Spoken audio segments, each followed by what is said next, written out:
On an early summer evening, the warm breeze carried the scent of blooming flowers into the treehouse where the little rabbit, Bobo, lived. Bobo was perched on the windowsill, folding paper boats, when suddenly a fluffy golden ball brushed past his nose.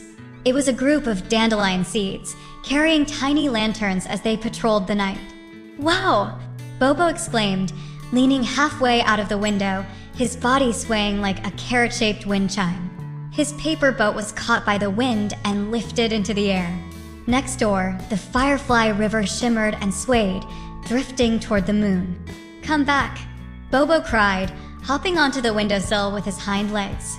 Just then, his mother grabbed his arm and pulled him down. Her hands were trembling as she scolded him. "How many times have I told you not to lean out of the window?" Bobo pouted, watching his paper boat disappear into the night. The next morning, Bobo found something shiny stuck to the windowsill outside. It was his paper boat. "Don't worry, little ladybug, I'll save you." Bobo looked left and right, trying to figure out how to reach it. He even stood on a small stool to push the window open, but it was no use. Bobo's front paws gripped the window frame while his hind legs dangled in the air, kicking wildly. Suddenly, the dandelion seeds sounded an alarm, and the wind chime shook violently. It was only then that Bobo realized he was dangling 3 stories high outside the treehouse. The tiny mushroom umbrellas below looked like colorful buttons falling to the ground. "Bobo, don't move," his mother's voice called from above. With all her strength, she pulled him back inside.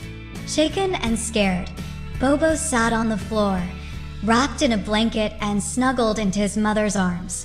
He noticed a warm, toasty smell coming from her apron pocket. It was a freshly baked treat from Auntie. Bobo's eyes were wide with fear and wonder. Was I really in danger? He thought. The kite outside fluttered at the end of its safety line, glowing like a gentle reminder written in the night sky for the earth. "Dear mothers, always keep your little ones safe.